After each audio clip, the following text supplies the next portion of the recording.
हे guys, जय Mahakal. Welcome to your channel MPRM।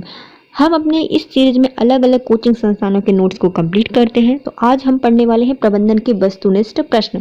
Coaching संस्थान का नाम मुझे समझ में नहीं आ रहा है, तो इसका कोचिंग संस्थान का नाम को स्किप करते हुए हम आगे बढ़ते हैं और हम पढ़ते हैं प्रबंधन की वस्तुनिष्ठ, जो कि हमारे वनडे एग्जाम, जितने भी व्यापम एग्जाम होते हैं उनमें मैनेजमेंट में भी आता है, उनके लिए जरूरी है। तो यदि अभी तक आपने हमारा चैनल सब्सक्राइब नहीं किया है गाइस, तो पहले चैनल को सब्सक्राइब करें, वीडियो को लाइक करें, कमेंट करें और शेयर करें।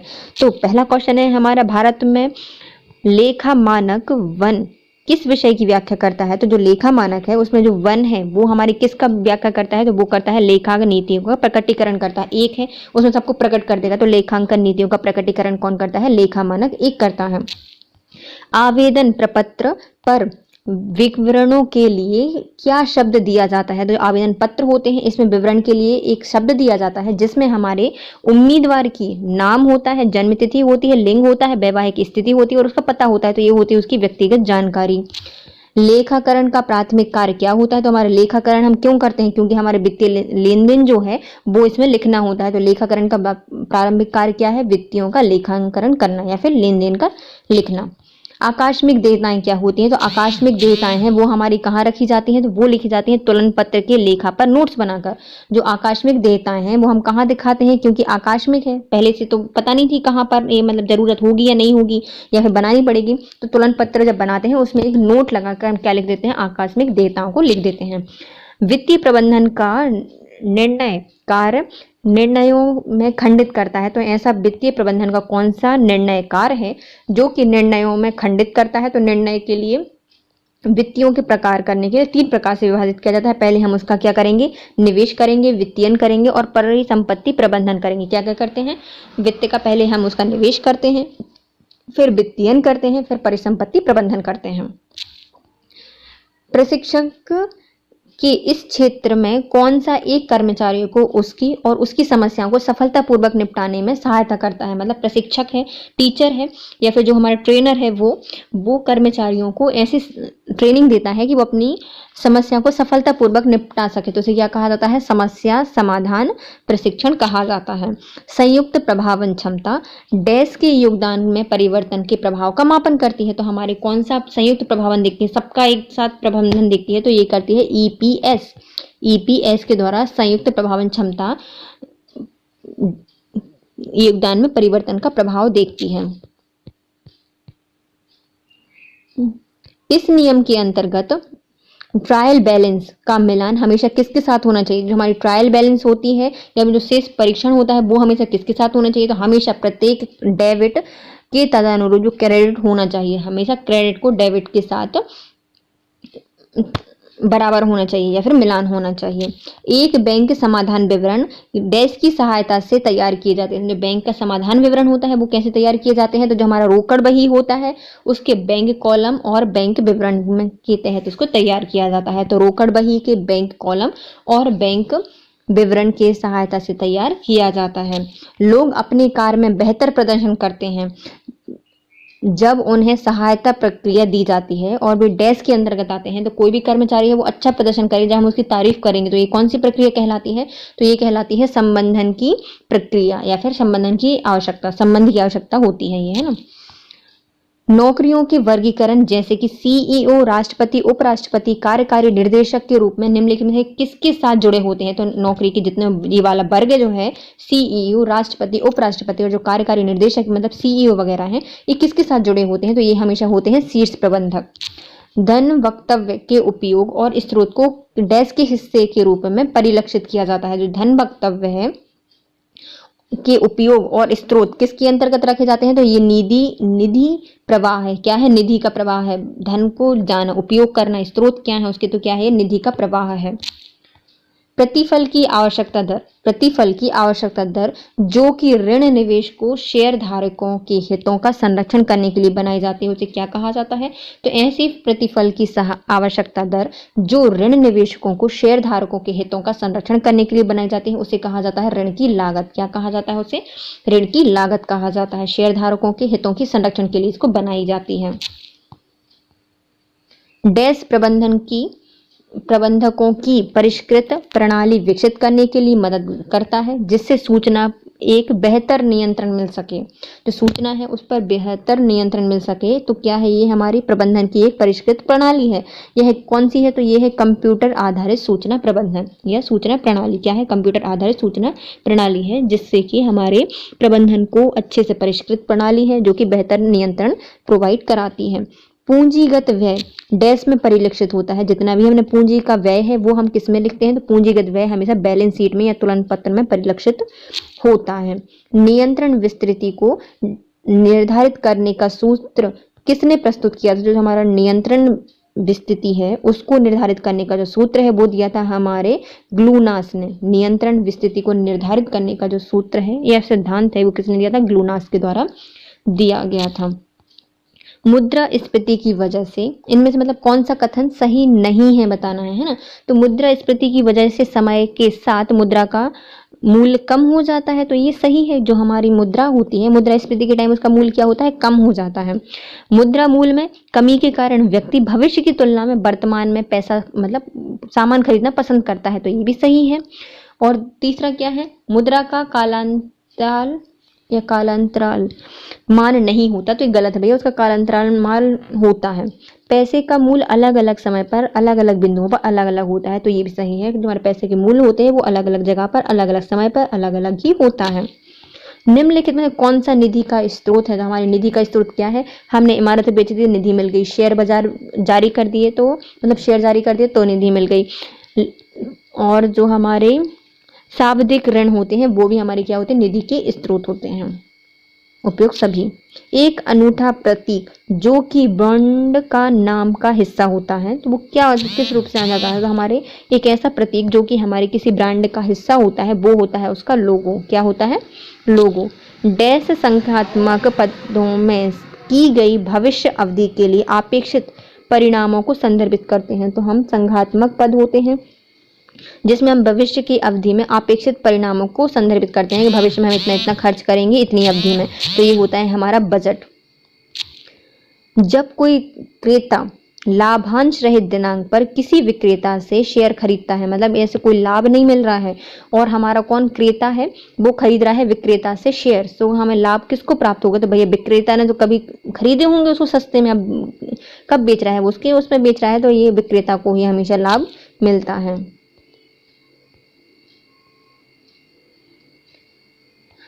निम्न में से व्यक्तिगत मूल्यांकन गतिविधियों में से किसमें मूल्यांकनकर्ता को कर्मचारी के व्यवहार के प्रबल और कमजोर पहलुओं का वर्णन करने के लिए कहा जाता है, तो जो हमारा मूल्यांकनकर्ता होता है वो कर्मचारी के व्यवहार के प्रबल और कमजोर पहलुओं का वर्णन करता है, उसे कहा जाता है निबंध मूल्यांकन।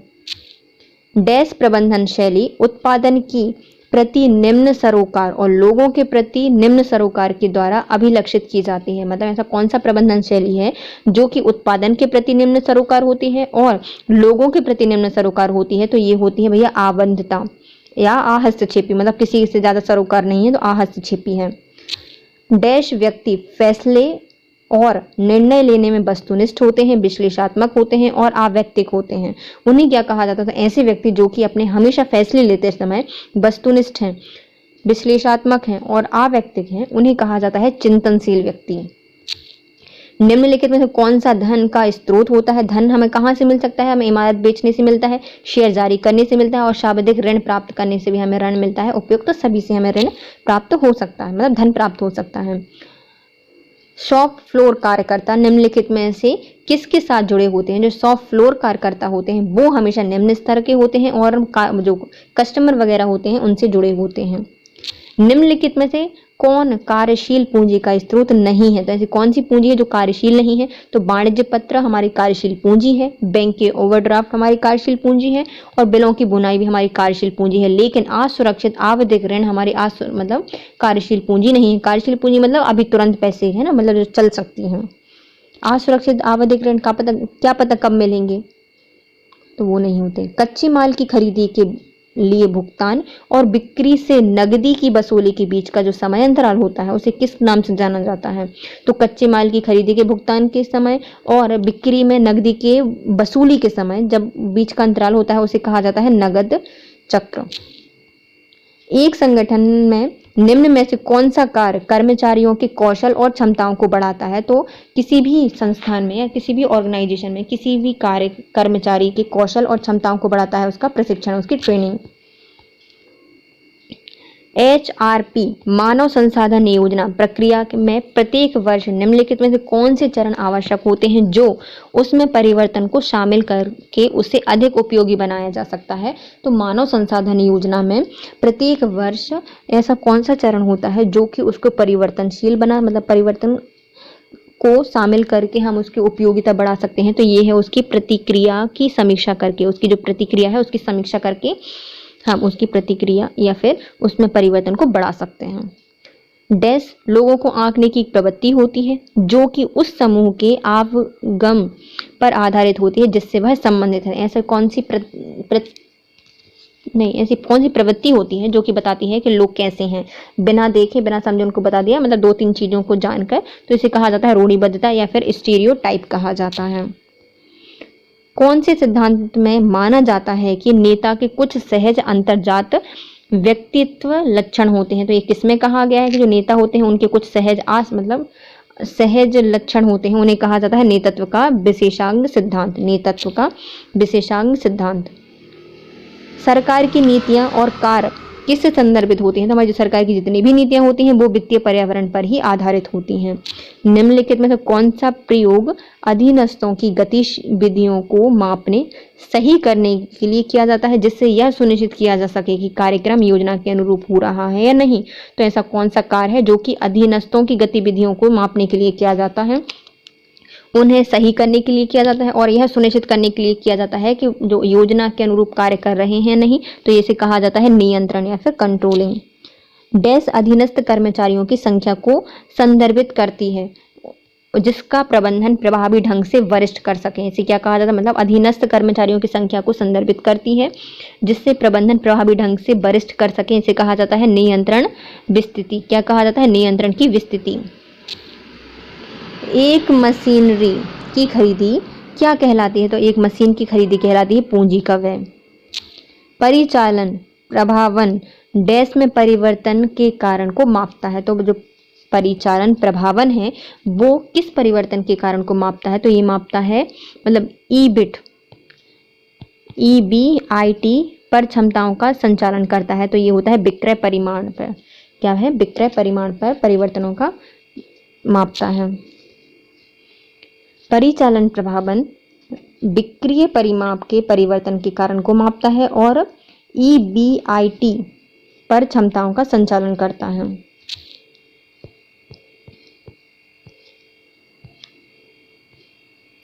लेन देन के अभिलेखन वर्गीकरण और संक्षिप्तीकरण की प्रक्रिया क्या कहलाती है? जो लेन देन के अभिलेखन वर्गीकरण और संक्षिप्तीकरण की जो प्रक्रिया होती है वो कहलाती है बही खाता लेखन। क्या कहलाती है? बही खाता लेखन। एक वित्तीय विवरण में पैसे छोड़ना और फिर आंकड़े का निपटान करना क्या कहलाता है? मतलब कुछ पैसों में है ना, कुछ पैसे छोड़ देना, जैसे कि 2.5 पैसे कुछ हैं तो उनको छोड़ देना और नए आंकड़े के निकटतम या फिर किसी आंकड़े के निकट में है उन आंकड़े को ले लेना। तो ये क्या कहलाता है? माध्य अवधारणा कहलाती है। निम्नलिखित में कौन सा सही और कौन सा गलत है? तो पहला है विवरणात्मक जो न्याय है वो क्या कहलाता है? व्यक्तियों के बीच में राशि की प्रत्यक्षीकृत निष्पक्षता और पुरस्कारों का आवंटन करना कहलाता है। क्या कहलाता है? वितरणात्मक, मतलब वितरण कर दिया सब लोगों के सामने, प्रत्यक्षीकरण करके निष्पक्ष पुरस्कारों का आवंटन करना वितरणात्मक न्याय कहलाता है। तो ये सही है। दूसरा क्या था? प्रतिक्रियात्मक न्याय, जिसमें व्यक्तियों की अवधारणा को निर्धारित करते हुए युक्त प्रक्रिया का प्रत्यक्षीकरण निष्पक्षता से संबंधित है। तो ये गलत है। निम्नलिखित में कौन सी घटना का पूर्वानुमान HRP की सहायता से लगाया जा सकता है? तो जो HRP मतलब ह्यूमन रिसोर्स P के द्वारा लगाया जा सकता है। तो ये हमारी जो चरण दर है उसका पता लगाया जा सकता है। रोकड़ बही के अनुसार बैंक ड्राफ्ट क्या होते हैं? तो रोकड़ बही के अनुसार जो बैंक ड्राफ्ट होते हैं वो होते हैं हमारे जमा शेष।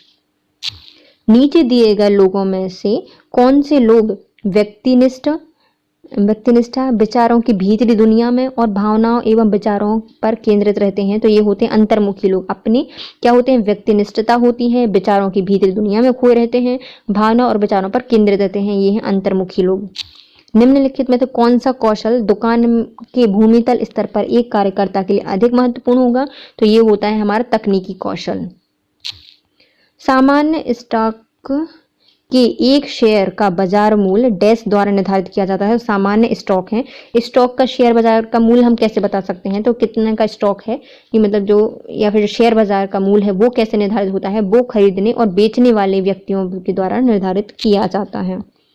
एक ब्रांड का मौखिक हिस्सा वह उसका भाग होता है जिसे बोला या लिखा जाता है, उसका किस नाम से जाना जाता है, तो ब्रांड का मौखिक हिस्सा क्या होता है, ब्रांड का निशान है, ब्रांड का नाम होगा जिसको हम क्या कर सकते हैं, बोल सकते हैं और लिख सकते हैं। निशान तो हम बना सकते हैं ना, तो ब्रांड का नाम।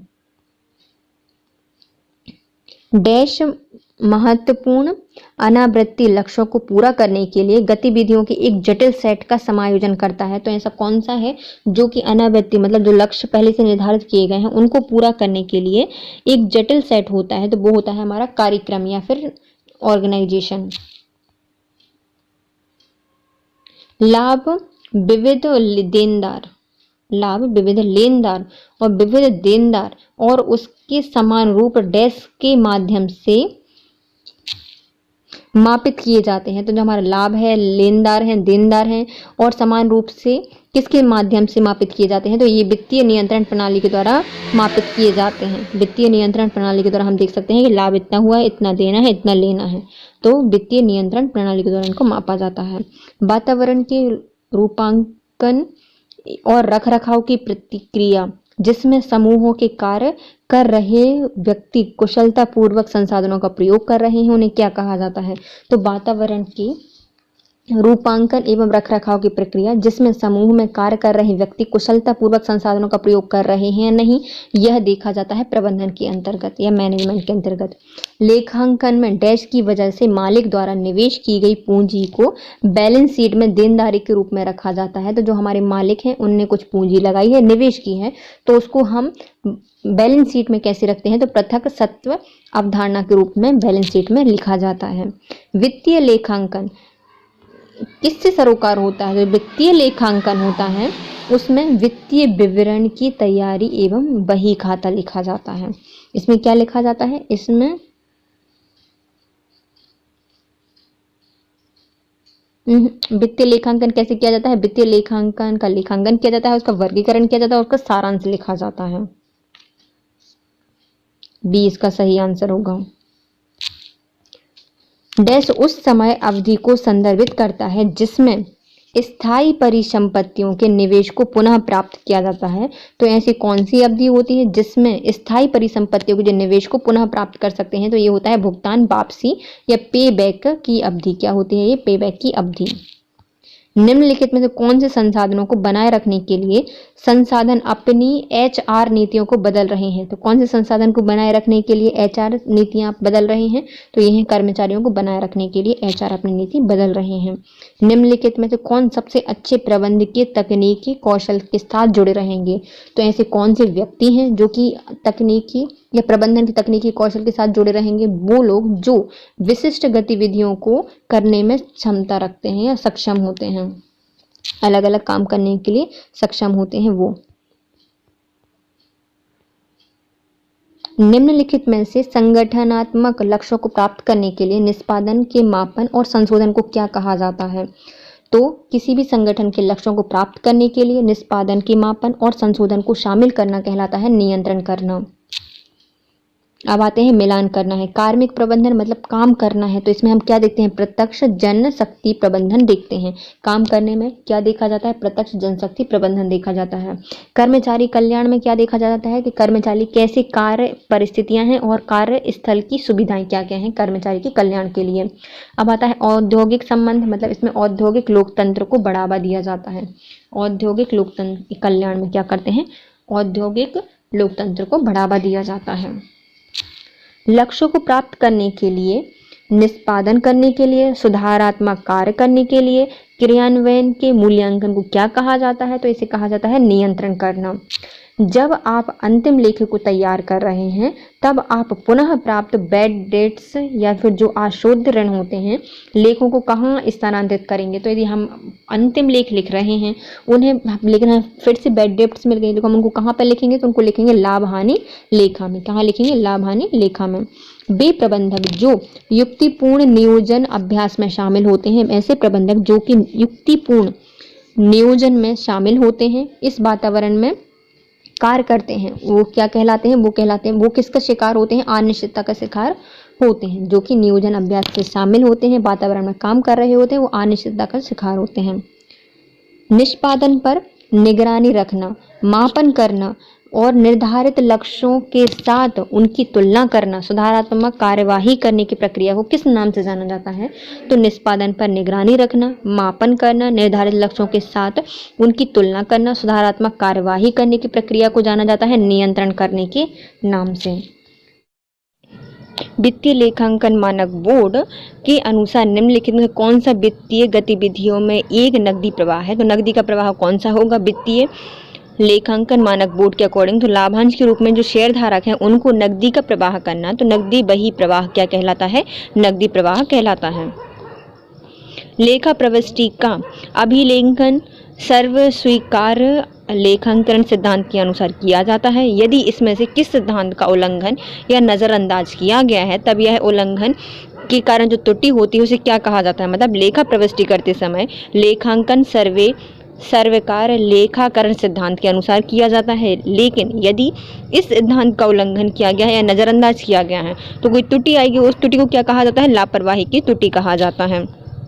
निम्नलिखित में से किन चयन परीक्षाओं को उचित परीक्षण देने के बाद दिए गए कार्य को करने की क्षमता के मापन के लिए संगठन द्वारा आयोजित किया जाता है? तो ऐसा कौन सी प्रक्रिया है जिसमें हम जो परीक्षा होती है उसके द्वारा जो चुनित या फिर जो उचित परीक्षण होते हैं उनके देने के बाद जो कार्य कराने की क्षमता होती है उसको मापन करने के लिए संगठन द्वारा कुछ आयोजित कराए जाते हैं, तो वो होते हैं हमारे रुझान या फिर अभिक्षमता परीक्षण। बाहरी सूचना संगठन के बाहर से उत्पन्न होती है। निम्नलिखित में कौन सा संगठन से बाहर की सूचना का उदाहरण है? तो बाहर से सूचना का उदाहरण होगा हमारा फॉर्म भरा गया, ग्राहकों की प्रतिक्रिया। कोई भी संदेश बिना ध्यानपूर्वक सुने समझा नहीं जा सकता और साथ ही ये प्रभावी संचार के सबसे अहम मुद्दों में से एक है। इनमें से कौन सा एक सुनने की एक प्रभावी तकनीक नहीं है? तो आँख से संपर्क से बचना ये एक प्रभावी तकनीक नहीं है। तकनीक कौन कौन सी हो सकती हैं? तो संकेत की सामग्री का आकलन करने बिना वक्ता की कमजोरियों का आकलन न करना, सकारात्मकता में सिर हिलाना और चेहरे के उचित इशारों का प्रदर्शन करना, साथ ही पहले मूल्यांकन से बचना। वह लेखांकन अवधारणा जो बताती है कि व्यापार एक लंबी अवधि तक चलेगा, तो कौन बताता है? तो ये बताता है सुनाम प्रतिष्ठान अवधारणा। सुनाम प्रतिष्ठान अवधारणा बताती है कि व्यापार एक लंबी अवधि तक चलेगा। जब एक व्यक्ति को दो या दो से अधिक विषम या फिर विप्रयासी उम्मीदों को पूरा करना होता है तो कौन सा परिणाम सामने आता है? तो आता है भूमिका का संघर्ष। कौन सा आता है? भूमिका का संघर्ष परिणाम होते हैं।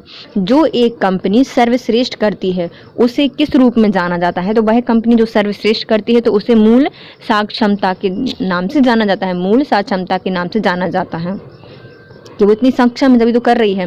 डैश कमजोरी नियंत्रित एवं निर्देशित लोगों के साथ व प्रतिबंधित करने के लिए पारंपरिक दृष्टिकोण को प्रदर्शित करता है। तो कौन कमजोर, मतलब कौन मजबूर, नियंत्रित और निर्देशित लोगों के साथ प्रतिबंधित करने के लिए पारंपरिक दृष्टिकोण को दर्शाता है? तो ये दर्शाता है मैकग्रेगर का एक सिद्धांत। निम्नलिखित में कौन सा चालू देनदारियों का गठन नहीं करता? तो चालू देनदारियों का गठन कौन नहीं करता? तो देनदारियां जो होती हैं वो चालू देनदारियों का गठन नहीं करती, बल्कि व्यापार लेनदार करते हैं, वास्तविक लाभांश करते हैं और जो बकाया व्यय होता है वो भी करते हैं, लेकिन चालू देनदारियों का गठन कौन नहीं करता? देनदार नहीं करते। किसी समस्या को हल करने के लिए कार्य विधि की पहचान करना और उन्हें चुनने की प्रक्रिया क्या कहलाती है? तो कोई भी समस्या है उसको पहचानना और उसके लिए सुलझाने के लिए एक प्रक्रिया चुनना, वो क्या कहलाती है? निर्णयन कहलाता है। गुडविल शार्क किसका उदाहरण होती हैं? जो गुडविल शार्क होते हैं वो अमूर्त परिसंपत्तियां होती हैं।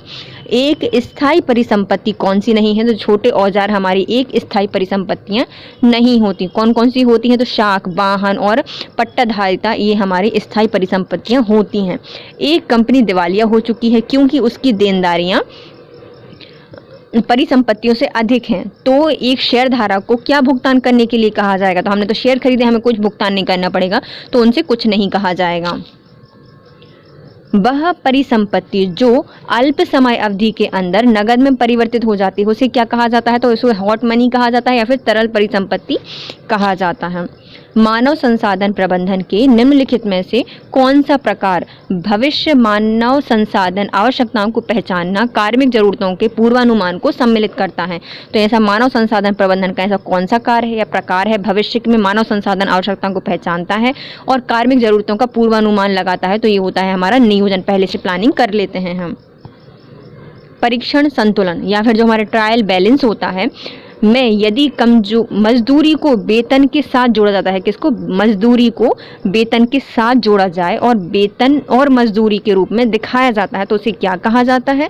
तो उसे कहा जाता है लाभ हानि लेखा। तो कैसे उसको लिखा जाता है? अभिलेखित किया जाता है। तो लाभ हानि खाते में या लेखा में अभिलेखित किया जाता है वेतन और मजदूरी को।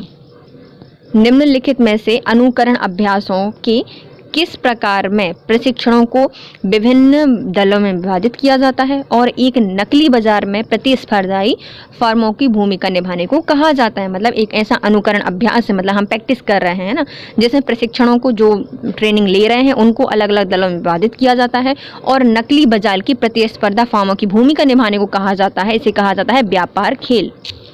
प्रबलीकरण का सिद्धांत किसे पर आधारित है? जो हमारा प्रबलीकरण का सिद्धांत है वो अधिगमन सिद्धांत या फिर स्नीकर सिद्धांत पर आधारित है। किस पर? अधिगमन सिद्धांत या फिर स्नीकर सिद्धांत पर आधारित है। तुलन पत्र लेखांकन समीकरण द्वारा पर आधारित होता है। जो हमारा तुलन पत्र होता है वो लेखांकन के किस समीकरण पर आधारित होता है? तो परिसंपत्तियां बराबर होती हैं देनदारियां प्लस पूंजी के। परिसंपत्तियां क्या होती हैं? हमारी देनदारियां प्लस पूंजी। निम्नलिखित में से कौन सी अवधारणा एक नौकरी के लिए उपलब्ध उम्मीदवारों में से सबसे उपयुक्त उम्मीदवारों को चुनने की प्रक्रिया के रूप में परिभाषित होता है? तो सबसे अच्छे उपयुक्त उम्मीदवार को चयन करना क्या कहलाता है? चयन कहलाता है। निवेश मापदंड में निम्नलिखित तरीकों में से कौन सा तरीका है जो कि बट्टागत नगद प्रवाह मापदंड के अंतर्गत आता है? तो निवेश मापदंड का ऐसा कौन सा तरीका है जो कि बट्टागत नगद प्रवाह मापदंड के अंतर्गत आता है? तो यह है आंतरिक प्रतिफल दर। आंतरिक प्रतिफल दर। निम्नलिखित में से कौन सा सीवन हीन संचार के लिए रोध नहीं है? तो सीवन हीन संचार के लिए रोध नहीं है उचित योजना। पहले से उचित योजना बनानी, तो ये तो कभी सीवन हीन नहीं होगा। लेकिन कौन कौन होते हैं, मतलब सीवन हीन संचार के लिए कौन उपयुक्त होते हैं या फिर कौन जिम्मेदार होते हैं? तो दोषपूर्ण अनुवाद करना, विकृत संचार करना और बुरी तरह से व्यक्त संदेश देना, ये हमारे सीवनहीन संचार के होते हैं। निम्नलिखित में से कौन सा ट्रायल बैलेंस या फिर कच्चा मिलान का उद्देश्य नहीं होता? तो हमारे कच्चे मिलान या फिर जो ट्रायल बैलेंस होते हैं उसका क्या नहीं होता? तो यह व्यापार के लाभ का आकलन नहीं करता। जो ट्रायल बैलेंस होता है वो क्या नहीं करता? व्यापार का लाभ का आकलन नहीं करता। क्या क्या करता है? लेखा प्रविष्टियों की अंक गणितीय सटीकता की जांच करता है, वित्तीय विवरण के साथ आधार बनाता है और खाता बही को संक्षिप्त करता है। एक कंपनी ने शेयर धारकों को लाभांश के रूप में नगद 2 लाख रुपए घोषित करने की घोषणा की है, निर्णय लिया है। तो यह डैश के अंतर्गत एक नगदी बहिर्वाह या बही प्रवाह के रूप में नगदी प्रवाह विवरण परिलक्षित किया जाएगा। तो हम कितने रुपए का घोषित कर रहे हैं देने का? तो ये हमारा वित्तीय गतिविधि के अंतर्गत आता है। निम्नलिखित में से कौन सा एक वांछित भविष्य अवस्था है जिस पर पहुंचने के लिए संगठन प्रयास करता है? तो ऐसी अवस्था जिस तक पहुंचने के लिए हर ऑर्गेनाइजेशन काम करता है तो वो होता है हमारा लक्ष्य या गोल।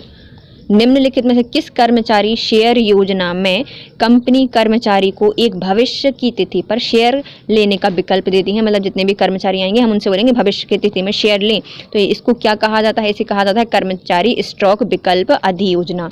कर्मचारी स्टॉक विकल्प अधियोजना। मध्य स्तर के प्रबंधक किसके बारे में चिंतित होते हैं? जो मध्य स्तर के प्रबंधक होते हैं वह प्रभागीय उद्देश्यों के लिए चिंतित होते हैं। ऋण या निधि का एक सस्ता स्रोत है क्योंकि जो हमारी ऋण या फिर जो निधि का सस्ता है, सस्ता स्रोत है, क्योंकि जो ऋण होते हैं, ऋण पर ब्याज का भुगतान एक व्यय के रूप में माना जाता है, क्योंकि यह कर योग्य आय को कम कर देता है। जो हमारा ऋण होता है वह ब्याज का भुगतान होता है और यह एक व्यय के रूप में देखा जाता है, क्योंकि जो इसमें कर योग्य आय होती है उसको कम कर देता है। जब व्यापार का मालिक अपने निजी प्रयोग के लिए व्यापार के धन से माल निकालता है या धन या माल निकालता है, उसे क्या कहा जाता है? उसे कहा जाता है आहरण। खरीदारी की प्रक्रिया शुरू हो जाती है। जब हमारी खरीदारी की प्रक्रिया कब शुरू हो जाती है? जब खरीदार उत्पाद या सेवा के लिए जरूरत को पहचान लेता है, तभी से हमारी खरीदारी की प्रक्रिया स्टार्ट हो जाती है।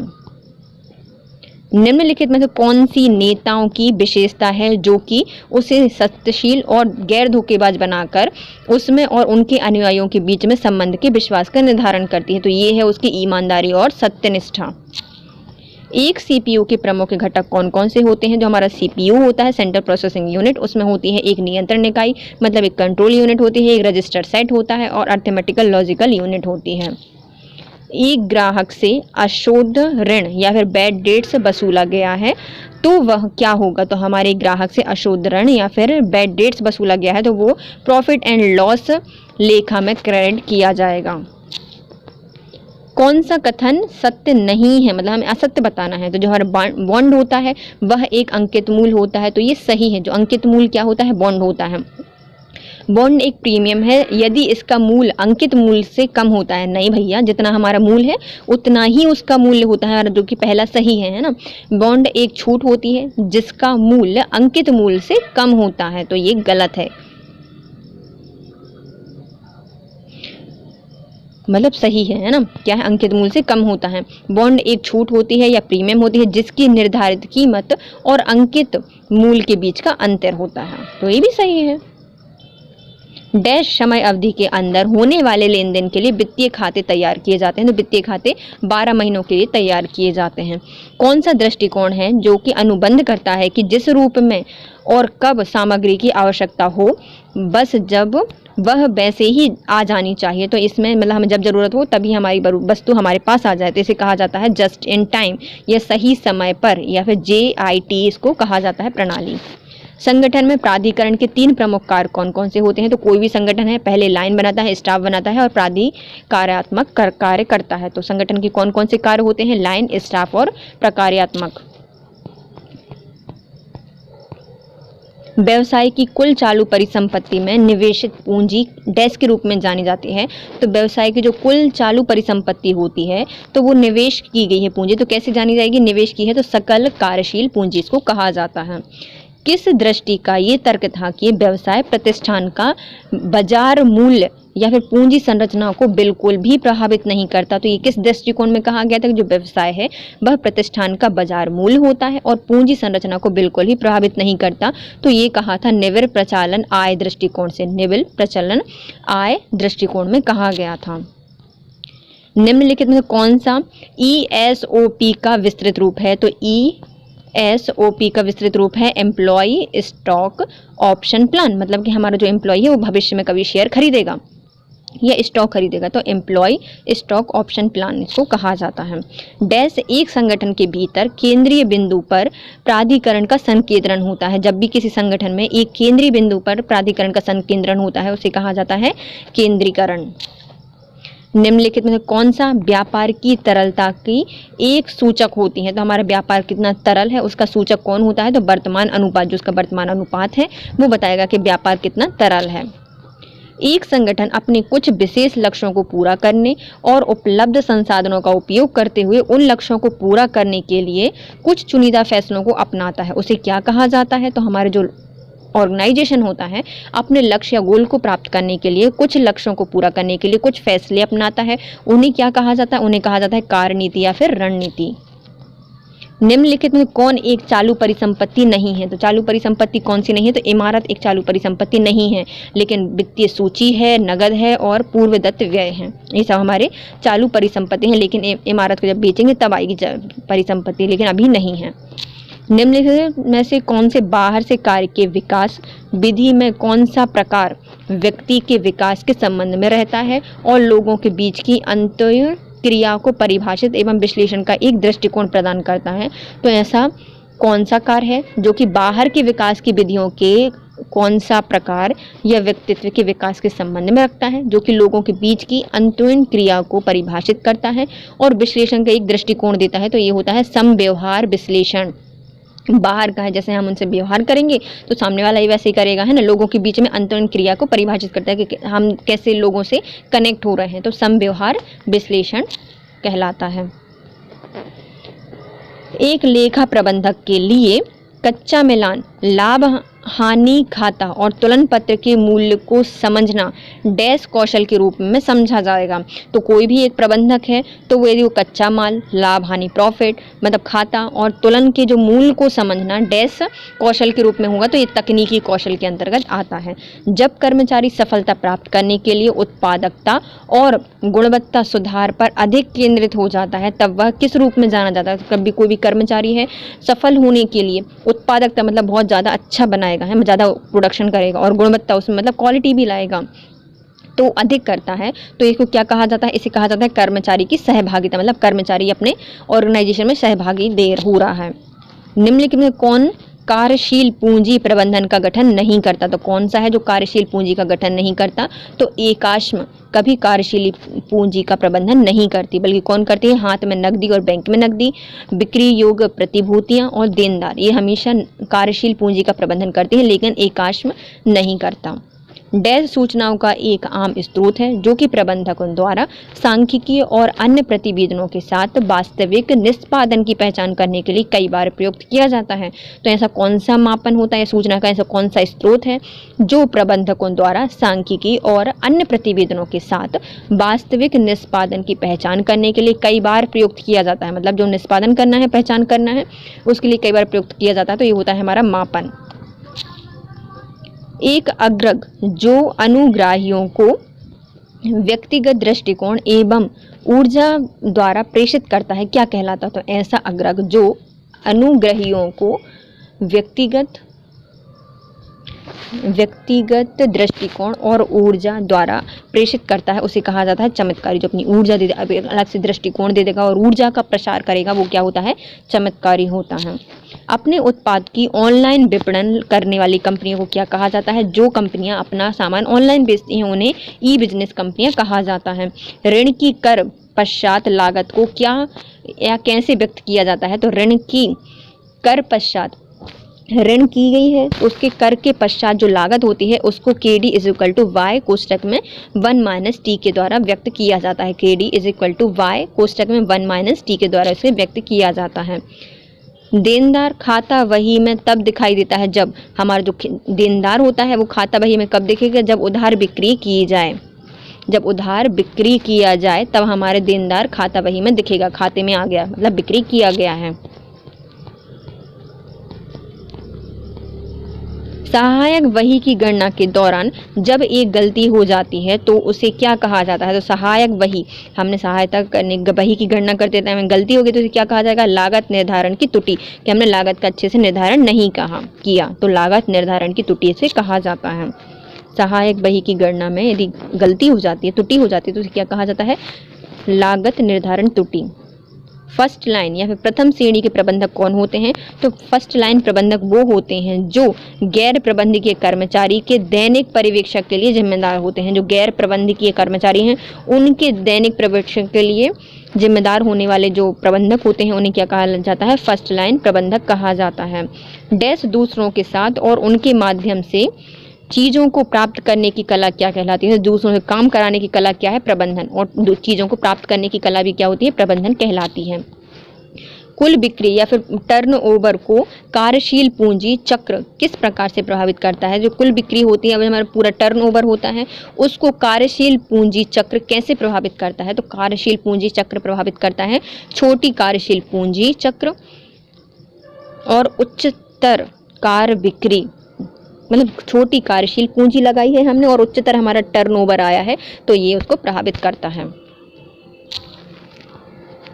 सकल लाभ का परिकलन डैश सूत्र द्वारा, जो हमारा सकल लाभ का परिकलन होता है डैश सूत्र के द्वारा किया जाता है। तो हमारे सकल लाभ को हमें कैसे निकालना है, तो विक्रय क्या होती है, बेची गई सामग्रियों की लागत के द्वारा निकाला जाता है। विक्रय माइनस बेची गई सामग्रियों की लागत के हमने कितना विक्रय किया है, मतलब हमने 100 रुपए का कोई सामान बेचा है, लेकिन हमने खरीदा कितना का है, तो हमने 80 रुपए का खरीदा, तो हमें क्या मिल जाएगा, सकल लाभ प्राप्त हो जाएगा 20 रुपए। डैश योजनाएं सामरिक लक्ष्यों को प्राप्त करने के लिए तैयार की जाती हैं। ये कौन सी योजनाएं होती हैं जो कि सामरिक लक्ष्यों को प्राप्त करने के लिए बनाई जाती हैं, वो होती हैं युक्तिपूर्ण योजनाएं, हमारे सामरिक लक्ष्यों को प्राप्त करने के लिए बनाई जाती हैं। नीचे दी गए आय व्यय लेखा को पहचानिए। तो जो नीचे दिए गए आय व्यय लेखा कौन सा होगा, तो हमारा जो किराया होता है, किराया लेखा, वो एक आय व्यय लेखा होता है। वह लेन देन जहाँ कोई नकदी शामिल नहीं है उसे क्या कहा जाएगा, जहाँ पर नकदी प्रवाह नहीं हो रही तो गैर नकदी लेन देन कहा जाता है। निम्नलिखित में से किस चयन परीक्षणों को व्यक्ति की सामान्य मानसिक क्षमता के मापन के लिए संगठन द्वारा आयोजित किया जाता है। तो ऐसी कौन सी चयन परीक्षण है जिसमें व्यक्ति की सामान्य मानसिक क्षमता के मापन के लिए संगठन द्वारा उसे आयोजित कराया जाता है, तो ये होता है उसका बुद्धि परीक्षण। क्या किया जा रहा है, संगठन के द्वारा उसको आयोजित कराया जा रहा है बुद्धि का परीक्षण, कि भैया वो कर भी सकता है, नहीं तो चयन प्रक्रिया है जिसमें हम उसकी बुद्धि का परीक्षण करते हैं। निम्नलिखित में से कौन सा सूत्र ARR की गणना के लिए प्रयुक्त किया जाता है, तो ARR की गणना के लिए प्रयुक्त किया जाता है लेखा प्रतिफल दर। रेखा प्रतिफल दर कितनी होती है, निबल आय अपॉन औसत आय, निबल आय बटे औसत निवेश के द्वारा उसको ज्ञात किया जाता है। हमारा उसमें लेखा प्रतिफल दर कितनी प्राप्त हो रही है, तो हमारे निबल आय इतनी है, उसको कितने पर आई है, तो औसत निवेश पर आई है। निम्नलिखित में कौन सा पद निष्पादन से संबंधित विशेष प्रतिभूति के भुगतान को व्यक्त करने के लिए प्रयुक्त किया जाता है, तो ऐसा कौन सा निष्पादन है जो कि विशेष प्रतिभूतियों को के भुगतान को व्यक्त करने के लिए किया जाता है, तो ऐसे होता है प्रोत्साहन बोनस। लोगों का एक समूह विस्तृत विविधता लक्ष्यों की प्राप्ति के लिए एक साथ कार्य करता है और उनके कार्यों के समन्वय एवं भविष्य में वांछित परिणाम सुनिश्चित करने के लिए बहुस्तरीय संरचना भी है। इसमें कौन सा पद सबसे बेहतर ढंग से इस समूह का वर्णन कर सकता है, मतलब अलग अलग लक्ष्यों को प्राप्त करने के लिए एक साथ काम कर रहे हैं बहुत सारे लोग और कार्य में समन्वय कर रहे हैं कि भविष्य में जो परिणाम सुनिश्चित होंगे वो पूरे संगठन को देंगे, है ना, तो ये क्या होता है, हमारा संगठन होता है। ऐसे कौन कार्य करता है, संगठन करता है। प्रतिफल दर में परिवर्तनशीलता किसके रूप में जानी जाती है, तो यदि हमारी प्रतिफल दर में परिवर्तन आ रहा है तो वो क्या होता है, जोखिम होता है। प्रबंधन लेखांकन होता है, हमारा जो प्रबंधन होता है किसका लेखांकन किया जाता है, तो भविष्य के लिए लेखांकन किया जाता है कि भविष्य में कैसे आगे काम करना है, तो प्रबंधन लेखांकन भविष्य के लिए लेखांकन किया जाता है। जब कोई कंपनी अपनी आय से नियत राशि का प्रतिफल प्रदान करती है तो उसे क्या कहा जाता है, यदि कोई कंपनी अपनी नियत राशि का प्रतिशत प्रदान करती है तो उसे कहा जाता है लाभांश भुगतान अनुपात नीति। क्या कहा जाता है, तो लाभांश प्राप्त हुआ है तो उसका भुगतान अनुपात नीति इसको कहा जाता है। निम्नलिखित में से किस पूर्वानुमान तकनीकों में अतीत के स्टाफ स्तरों का प्रयोग करके भविष्य में मानव संसाधन आवश्यकताओं के प्रेक्षण किया जाता है, तो ऐसी कौन सी कला है जिसमें पूर्वानुमान तकनीक में जो पहले की तकनीक है उसका अनुमान लगाकर अतीत के स्टाफ स्तरों का प्रयोग करके भविष्य में मानव संसाधन की आवश्यकताओं के पर्यवेक्षण किया जाता है, तो उसे कहा जाता है काल श्रेणी विश्लेषण। हम अलग अलग कालों को देख रहे हैं उसका विश्लेषण करने के लिए, तो काल श्रेणी विश्लेषण कहा जाता है। पालन किए जाने वाले नियम और प्रक्रियाओं के साथ नौकरियों का मानकीकरण प्रक्रिया क्या कहलाती है, तो हमारे जो नियम हैं और प्रक्रियाएं हैं उनके साथ नौकरी का मानवीकरण क्या कहलाता है, औपचारिकीकरण कहलाता है कि हम भैया क्या कर रहे हैं, औपचारीकरण कर रहे हैं। वित्तीय प्रबंधन का मूल उद्देश्य क्या होता है, तो वित्तीय प्रबंधन का मूल उद्देश्य होता है हमारी संपत्ति का अधिकतमकरण करना है, जितनी संपत्ति है उसको बढ़ाना, क्या कहलाता है, वित्तीय प्रबंधन का मूल उद्देश्य है। कंपनी में EBIT और शेयरधारकों के लिए उपलब्ध आय के बीच के रिश्ते को क्या रूप से जाना जाता है, तो EBIT और जो शेयरधारक हैं उनके बीच जो आय के बीच के रिश्ते होते हैं उनको क्या कहा जाता है, वित्तीय प्रभावन क्षमता कहा जाता है। इन दोनों के बीच के जो आय होती है उसको क्या कहा जाता है, वित्तीय प्रभावन क्षमता। बोनस शेयर जारी किए जाते हैं, जो बोनस शेयर होते हैं वो कब जारी किए जाते हैं, मौजूदा कर्मचारियों को मुफ्त में। जो बोनस होता है वो कैसे जारी किया जाता है, तो मौजूदा जितने भी कर्मचारी होते हैं उनको सब में मुफ्त में दिया जाता है। विसल ब्लोवर या मुखबिर कौन होता है, तो ये वो व्यक्ति होते हैं जो कि भ्रष्टाचार का पता लगाते हैं, है ना। तो विसल ब्लोवर कौन होता है, इसमें क्या दिया है, वो कर्मचारी जो संगठन में अन्य लोगों की ओर से अवैध एवं अनैतिक आचरण का खुलासा करते हैं। जो अन्य व्यक्ति हैं भ्रष्टाचार कर रहे हैं, अवैध या अनैतिक आचरण कर रहे हैं, तो उनको बताने वाला जो कर्मचारी होता है उसे विसल ब्लोवर या मुखबिर कहा जाता है। अधिकतर पूंजी निवेश के मूल्यांकन के लिए अधिमान्य तकनीकी कौन सी है, तो अधिकतम पूंजी निवेश के मूल्यांकन के लिए जो हमारी अधिमान्य तकनीक है उसे कहा जाता है निव्वल वर्तमान मूल्य। हमारी अधिकतम पूंजी हमें निवेश करनी है लेकिन उसका मूल्यांकन कैसे करें, तो उसका जो अधिमान्य तकनीक है मतलब इतनी तो होनी चाहिए, तो उसे निव्वल वर्तमान मूल्य कहा जाता है। निम्नलिखित में कौन सा एक संगठन है जिससे समाज ने अपनी आवश्यकताओं को पूरा करने के लिए बना है, तो ऐसा कौन सा संगठन है जिससे समाज ने अपनी आवश्यकताओं को पूरा करने के लिए बना है, तो ये है अपना बिजनेस या फिर व्यवसाय। अतीर्थार्थ लागत से मूल्यह्रास घटाने के बाद एक स्थायी परिसंपत्ति का मूल्य क्या कहलाता है, तो अतीत में जितनी लागत लगी थी उससे हमने मूल्यह्रास को हटा दिया, तो स्थायी परिसंपत्ति का मूल्य क्या होगा, तो लिखित मूल्य, जो कि लिखा होगा वो होगा। तो अतीत की लागत से यदि हमने मूल्यह्रास घटाने के बाद जो स्थायी परिसंपत्ति होती है उसका मूल्य क्या कहलाता है, उसे लिखित मूल्य कहा जाता है। मार्केटिंग या फिर विपणन में केंद्र बिंदु क्या होता है, जो हमारे मार्केटिंग या विपणन में केंद्र बिंदु होता है हमारा ग्राहक। निम्नलिखित में कौन अंतःकार प्रशिक्षण विधि होती है, जहां प्रशिक्षु को संगठन के विभिन्न कार्यों पर विभिन्न नौकरियों पर रखा जाता है, तो ये क्या होता है, कार्यवर्तन कहलाता है।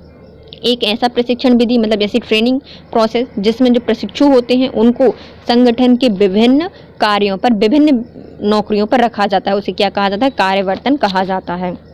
पब्लिक लिमिटेड कंपनी में नकदी के रूप में शेयर धारकों को वापसी प्राप्त होना क्या कहलाता है, जो हमारी पब्लिक लिमिटेड कंपनियां होती हैं उसमें नकदी के रूप में मतलब कैश में मिल गया, मतलब शेयर धारकों को वापस मिल गया, तो उसे क्या कहा जाता है, लाभांश कहा जाता है। अपने विपणन मिश्रण शब्द को प्रतिपादित किया था, तो किसने विपणन मिश्रण को प्रतिपादित किया था, तो ये थे हमारे फिलिप कोटलर। कौन थे, फिलिप कोटलर थे जिसने विपणन मिश्रण को बताया था।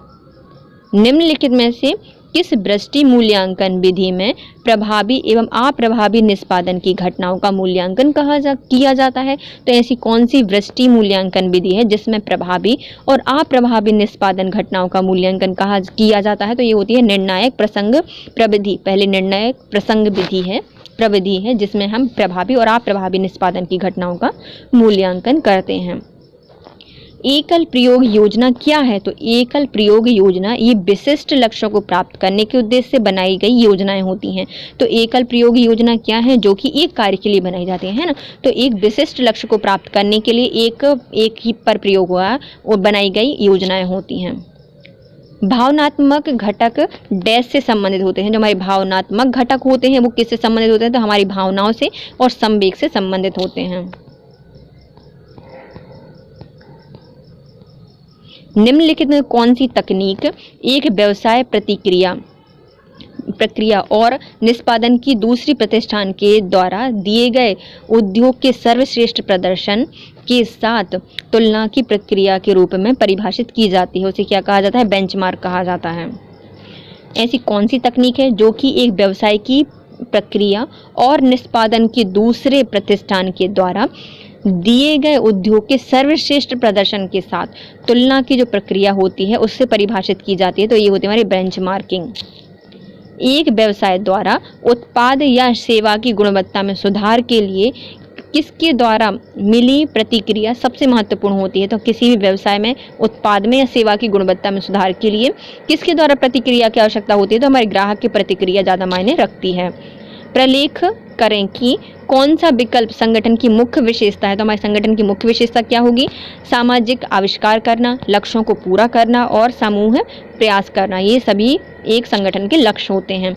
पूंजी की लागत क्या होती है, तो पूंजी की लागत वो होती है, एक मूल्यांकन होता है, यह साधन के रूप में प्रयोग किया जाता है, एक मूल्यांकन जो कि साधन के रूप में प्रयोग किया जाता है वो होती है हमारी पूंजी की लागत। डैश दीर्घकालीन लक्ष्यों को प्राप्त करने के लिए वातावरण के साथ अन्योन्य क्रिया हेतु एक संगठन की समष्टि स्तर कार्यवाही योजना कहलाती है। तो क्या होती है ये? तो किसी भी दीर्घकालिक लक्ष्य को प्राप्त करने के लिए वातावरण के साथ अन्योन्य क्रिया हेतु संगठन की एक समष्टि स्तर होती है, जिसको क्या कहा जाता है? रणनीति या युक्ति कहा जाता है। TQM क्या होता है? तो इसको कहा जाता है total quality management. Total quality management इसको कहा जाता है। तुलन पत्र या बैलेंस शीट का विवरण क्या होता है? तो जो हमारे तुलन शीट होती हैं या जो बैलेंस शीट होती है, इसमें परिसंपत्तियां और देनदारियां होती हैं, पूंजी के स्रोत और पूंजी का विनियोग कहाँ पर हुआ है, ये दोनों चीज़ें शामिल होती हैं।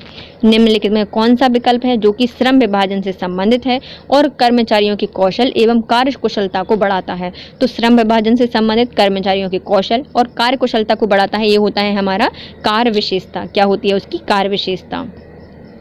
एक अच्छी विपणन योजना दूरदर्शिता और डैश प्रदान करती है। तो एक अच्छी विपणन योजना है हमें दूरदर्शिता और एक नई दिशा प्रदान करती है। निम्नलिखित में कौन सा अनुकार तकनीकी का प्रकार है जो कि वास्तविक कार्य स्थितियों को प्रेरित करता है और प्रशिक्षकों द्वारा प्रयुक्त उपकरण और कार्य में उपयोग लाए जाने वाले उपकरणों के समान होता है? तो ऐसा कौन सा अनुकार है, तकनीक का प्रकार है जो कि वास्तविक कार्य स्थितियों को प्रेरित करता है और प्रशिक्षकों द्वारा प्रयुक्त उपकरण और कार्य के उपयोग लाए जाने वाले उपकरणों के समान होता है? तो ये होता है वेस्टिब्यूल प्रशिक्षण। क्या होता है? वेस्टिब्यूल प्रशिक्षण।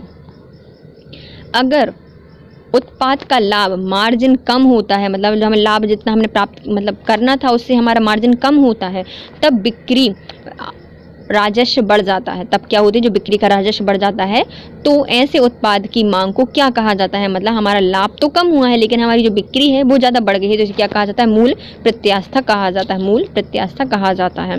किसी भी संगठन में जिम्मेदारियों का एक अदृश्य स्तर माना जाता है जो प्रबंधक के सर्वोच्च स्तर के फैसले या फैलते हुए सबसे नीचे स्तर पर विस्तृत होता है, उसे क्या कहा जाता है? मतलब जिम्मेदारियों का एक ऐसा स्तर जो कि उच्च स्तर से नीचे नीचे आ रहा है, नीचे तक विस्तृत होता है, इसे क्या कहा जाता है? समादेश श्रृंखला कहा जाता है। निम्नलिखित में से क्या लोगों की सामाजिक व्यवस्था के रूप में परिभाषित होगा जो लक्ष्यों को प्राप्त करने में संचारित एवं सफल हुए हैं? तो ऐसा कौन सी सामाजिक व्यवस्था है जो लक्ष्यों को प्राप्त करने के लिए संचारित और सफल हुए हैं? तो ये होता है हमारा संगठन। डैश पूंजी के विभिन्न स्रोतों का संयोजन क्या है? तो हमारी पूंजी का विभिन्न स्रोतों का संयोजन क्या है? तो पूंजी की संरचना करना। डाटा एक संग्रह है जिससे अलग अलग लोगों द्वारा इस्तेमाल किए जाने के लिए डिज़ाइन किया गया है। क्या कहलाता है? तो डाटा एक संग्रहण होता है जिसे अलग अलग लोगों द्वारा इस्तेमाल किए जाने के लिए डिज़ाइन किया गया है, तो इसे कहा जाता है डाटाबेस। SWOT अप्रोच एक संगठन में किसका आकलन करती है? तो SWOT अप्रोच बताती है हमें S फॉर स्ट्रेंथ मतलब ताकत, W फॉर उसकी वीकनेस या कमजोरियाँ, O फॉर अपॉर्चुनिटी अवसर और T फॉर थ्रेट्स अर्थात खतरे। एक सीमित समूह आमतौर पर एक छोटा बाजार होता है जो अच्छी तरह से सेवारत नहीं है। तो ऐसा कौन सा समूह है जो कि छोटा है और सेवारत नहीं है अच्छे से, उसे कहा जाता है आला बाजार। उपभोक्ताओं के लिए निर्माताओं से एक उत्पाद लाने में शामिल विपणन संगठन के कार्य को इस रूप में निर्दिष्ट किया जाता है। मतलब उपभोक्ताओं के लिए निर्माण से मतलब उपभोक्ता है, कस्टमर है, वो ज़्यादा के निर्माता है, उससे उत्पाद लाने के लिए जो विपणन संगठन का प्रयोग करता है तो उसे किस नाम से जाना जाता है? उसे कहा जाता है वितरण सारणी। निम्नलिखित में कौन सा कथन सही नहीं है? तो सुरक्षा बैंड जो होते हैं वो आय सुरक्षा होते हैं, तो ये सही है। वे धारक जो एक निश्चित राशि का वादा करते हैं, तो ये हमारी क्या होती है? बॉन्ड जो होते हैं वो निश्चित राशि होती है जिसमें वादा किया जाता है, तो ये सही है। इसकी एक परिपक्व अवधि होती है, तो ये भी सही है। लेकिन कौन सा गलत है? तो जब कंपनी हानिग्रस्त होती है तो उसे बॉन्ड धारक को बॉन्ड पर ब्याज भुगतान नहीं करना होता, तो ये गलत है। जितना ही ब्याज लिया है या फिर जितने पैसे लिए वो तो करने पड़ेंगे और ब्याज भी देना पड़ेगा, तो ये वाला ऑप्शन गलत है।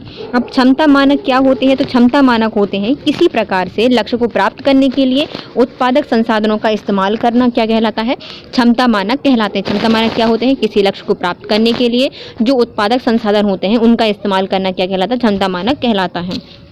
निम्नलिखित में से यह किसने कहा था कि व्यक्तिगत एवं संगठनात्मक व्यवस्थाओं आवश्यकताओं के संतुलन के लक्ष्य के साथ मानव संसाधनों की नीति और कार्यप्रणाली एक संरेखण में होनी चाहिए। किसने कहा था? तो ये कहा था मानव संसाधन दृष्टिकोण में कहा जाता है कि किसी व्यक्तिगत संगठनात्मक आवश्यकताओं के संतुलन के लक्ष्यों के साथ मानव संसाधनों की नीति और कार्यप्रणाली एक संरेखण में होनी चाहिए। तो मानव संसाधन दृष्टिकोण में प्रबंधन के प्रमुख कार्यों में से एक स्पष्ट दूरदर्शिता को अभिव्यक्त करता है और संगठन के सदस्यों को सक्षम एवं ऊर्जामय बनाने के लिए अपने लक्ष्यों को प्राप्त कर सके। ऐसी कौन सी भूमिका निभा रहा है? तो एक ऐसा व्यक्ति जो कि दूरदर्शिता को स्पष्ट करता है, अभिव्यक्त करता है, संगठन के सदस्यों को सक्षम बनाता है, ऊर्जामयी बनाता है और लक्ष्यों को प्राप्त करने के लिए महत्वपूर्ण भूमिका निभाता है। वो क्या होता है? नेतृत्वकर्ता होता है। नेतृत्व, है ना। एक व्यापार के लिए निधि किसके माध्यम से बढ़ाया जा सकता है? तो निधि के लिए माध्यम बढ़ानी है तो हमारी निधि किसके माध्यम से बढ़ाई जा सकती है? तो हमारे ऋण और इक्विटी के द्वारा बढ़ाई जा सकती है। इक्विटी और ऋण के द्वारा हमारी जो पूंजी है या निधि है उसको बढ़ाया जा सकता है। अब आते हैं हमारे कुछ ऑप्शन और उनके कार्य, जो व्यक्ति हैं वो कौन कौन से कार्य करते हैं। तो पहला आता है यथार्थवादी। जो यथार्थवादी होते हैं वो कैसे होते हैं? शर्मीले होते हैं, व्यवहारिक होते हैं और स्थिर होते हैं। कलात्मक व्यक्ति क्या होता है? हमेशा कल्पनाशील होता है, आदर्शवादी होता है और भावनात्मक होता है। अब आता है अन्वेषी, मतलब हमेशा निरीक्षण करने वाला, है ना, इन्वेस्टिगेशन करने वाला। तो वो हमेशा विश्लेषणात्मक होता है, जिज्ञासु होता है और स्वतंत्र होता है। फिर आता है पारंपरिक। ये क्या होता है? अनुरूप होता है, कुशल होता है और आनम्य होता है। एक व्यापार के संचालन की लाभप्रद के मापन में से कौन सा है? यदि हमें व्यापार का लाभ मापना है तो हम कैसे मापेंगे? तो उसके आंतरिक प्रतिफल दर के द्वारा उसके लाभ को ज्ञात कर सकते हैं। इन प्रोत्साहन की गतिविधियों में किसमें कर्मचारियों को कंपनी के लाभ का एक हिस्सा प्राप्त होता है, जिनकी सामान्य रूप से स्थानीय लाभ के 1% के रूप में गणना होती है। तो ऐसे किन प्रोत्साहन विधि में एक कर्मचारी को कंपनी के लाभ का एक हिस्सा प्राप्त होता है, जिनकी सामान्य रूप से स्थानीय लाभ का 1% के रूप में गणना होती है। तो इसे कहा जाता है लाभ का सहभाजन। वही खाते में जनरल से खाते में क्रेडिट और डेबिट मदों का स्थानांतरण करने की प्रक्रिया कौन सी कहलाती है? तो हमारे बही खाते में जनरल खाते से डेबिट या क्रेडिट मदों को स्थानांतरित करने की जो प्रक्रिया होती है उसे क्या कहा जाता है? प्रविष्टि कहा जाता है। डेबिट जो कि आता है, क्रेडिट जो कि जाता है, ये किस नियम पर कार्य करते हैं? तो डेबिट जो आया और क्रेडिट जो कि गया, यह संपत्ति लेखा होता है। क्या होता है? संपत्ति लेखा होता है। वह प्रबंधन कार्य क्या होता है? जो प्राप्त किए जाने वाले लक्ष्यों को निर्धारित करता है और उन लक्ष्यों को प्राप्त करने के लिए आवश्यक कार्यवाही को पहले से ही सुनिश्चित कर देता है। तो ये होता है हमारा नियोजन प्रणाली। वह धनराशि जो लाभ से निर्मित या नियमित रूप से कंपनी के शेयरधारकों को नगद या फिर शेयर के रूप में भुगतान की जाती है, मतलब शेयरधारकों को नियमित रूप से कुछ राशि दी जा रही है लाभ के रूप में, है ना, तो वो क्या होता है? उसका लाभांश होता है।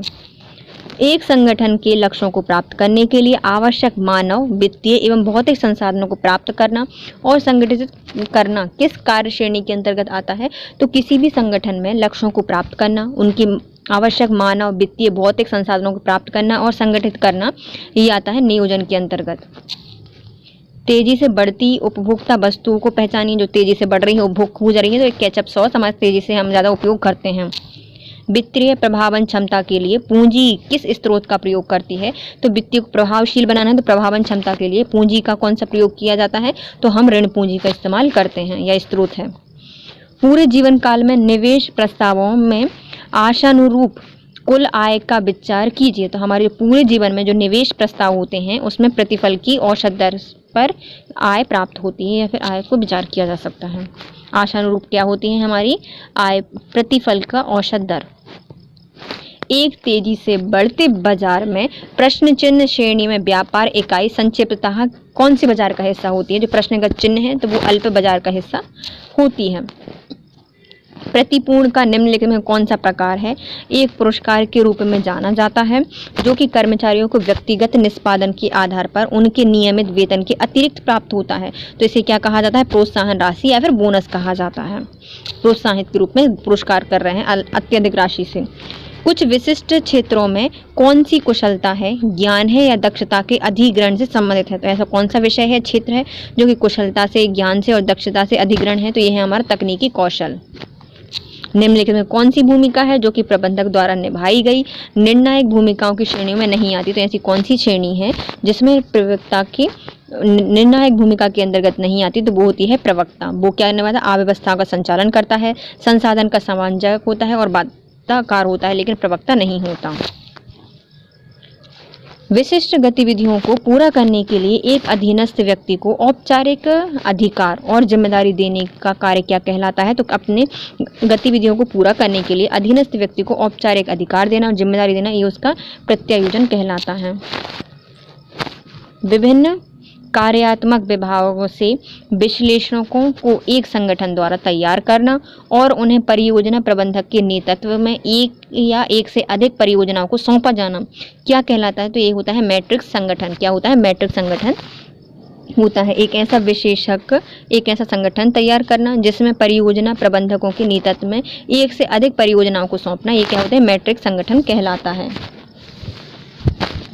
निम्नलिखित में से किस प्रकार के साक्षात्कार का उद्देश्य उन आवेदकों को छांटना होता है जो कि स्पष्टतः कार्य के लिए अयोग्य होते हैं? तो ये हमारा प्रारंभिक साक्षात्कार होता है।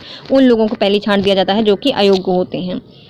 HRM निम्नलिखित तत्वों में से कौन से तत्व का एक संगठन में प्रौद्योगिकी का सबसे महत्वपूर्ण उपयोग है? तो HRM मतलब ह्यूमन रिसोर्स मैनेजमेंट में कौन सा तत्व है जो कि संगठन में प्रौद्योगिकी का सबसे महत्वपूर्ण उपयोग है? तो मानव संसाधन सूचना प्रणाली बनाना। डैश के लिए वित्तीय सपोर्ट रिपोर्ट देना अनिवार्य होता है? तो ऐसा कौन सा संगठन है जो कि अपनी वित्तीय रिपोर्ट देना अनिवार्य होता है? तो पब्लिक लिमिटेड कंपनियों को। स्वतः वित्तीयन डैश को सम्मिलित करता है। जो स्वतः वित्तीयन होता है वो हमारे देनदारी लेखों को सम्मिलित करता है। मुद्रा बाजार म्यूचुअल फंड क्या होते हैं? तो मुद्रा बाजार में जो म्यूचुअल फंड होते हैं वो एक ऐसी एजेंसियां होती हैं जो धन बाजार उपकरणों में अप्रत्यक्ष रूप से निवेश करने के लिए व्यक्ति और छोटे जो व्यवसाय होते हैं उनको सक्षम बनाती हैं। मतलब ये क्या करती है? हमारी एजेंसी होती है जो कि धन बाजार में मतलब जो शेयर बाजार होते हैं उनमें अप्रत्यक्ष रूप से निवेश कराने के लिए व्यक्ति और छोटे व्यापारों को सक्षम करती हैं। संलग्न आकृति में विभिन्न विभाग दिए गए हैं। एक बहु उत्पाद संगठन की संरचना को प्रस्तुत करता है। यह हमें क्या कह रहे हैं? यह कौन सा संगठन है? तो ये है भैया हमारा मैट्रिक्स संगठन। कौन सा संगठन है ये? मैट्रिक्स संगठन। संघर्ष की प्रक्रिया में संघर्ष का दृष्टिगोचर कहाँ होता है? तो संघर्ष की प्रक्रिया में जो संघर्ष है वो हमें उनके व्यवहार में दृष्टिगोचित होता है। प्रभावशीलता किससे संबंधित है? जो हमारी प्रभावशीलता है वो लक्ष्य उपलब्धि से संबंधित है। जैसा लक्ष्य होगा वैसे उनका प्रभाव दिखता है। तो प्रभावशीलता लक्ष्य उपलब्धि से संबंधित है। शकल लाभ और बिक्री घटाव क्या होता है? तो शकल लाभ में हम बिक्री से क्या घटाते हैं? जो उसका विक्रय माल की लागत है उसको हम बिक्री से घटा देते हैं तो हमें शकल लाभ प्राप्त हो जाता है।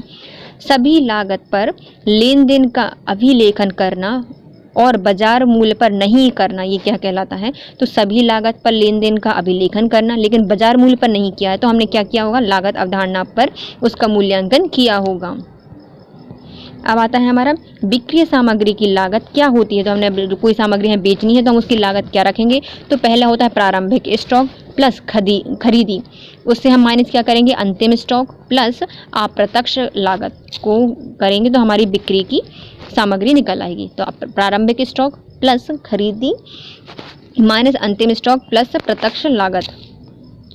BRS डैश के लिए तैयार किए जाते हैं। जो BRS होते हैं वो रोकड़ बही और बैंक पुस्तिका के बीच अंतर का सामंजस्य करता है। ये क्या करता है? रोकड़ बही और बैंक पुस्तिका के बीच अंतर का सामंजस्य करता है BRS।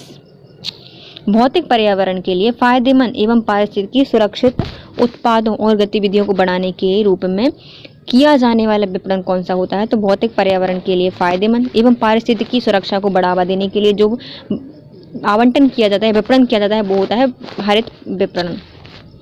एक व्यापार में एक वर्ष में कुल राजस्व 2,40,000 रुपये हुआ है और शकल लाभ कितना है? 6,000 रुपये। तो हम उसका लाभ का अनुपात कैसे निकालेंगे? 5% निकाल लेंगे तो हो जाएगा और 25%। वातावरण निगरानी पर जोर देता है। डैश हमें वातावरण की निगरानी पर जोर देता है। कार्य नीति योजनाओं के प्रभाव का आकलन करता है और आवश्यकता अनुसार उन योजनाओं में परिवर्तन करता है। तो ये क्या होता है? हमारे रणनीति नियंत्रण होता है। क्या करता है? पहले प्रभाव का आकलन करता है, योजनाओं में परिवर्तन भी करता है आवश्यकता के अनुसार।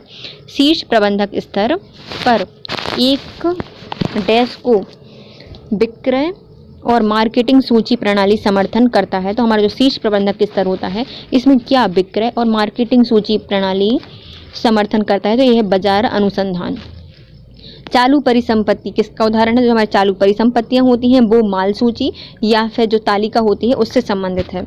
वित्तीय विवरण को मुख्य रूप से किससे तैयार किया जाता है? जो वित्तीय विवरण होता है उसको हम क्या करते हैं, विभिन्न हितधारक जो मतलब स्टेक होल्डर्स होते हैं उनके लिए तैयार किया जाता है। वित्तीय विवरण हम किसके लिए तैयार करते हैं या मुख्य रूप से तैयार किया जाता है? तो विभिन्न हितधारकों से या फिर स्टॉक होल्डर से तैयार किया जाता है।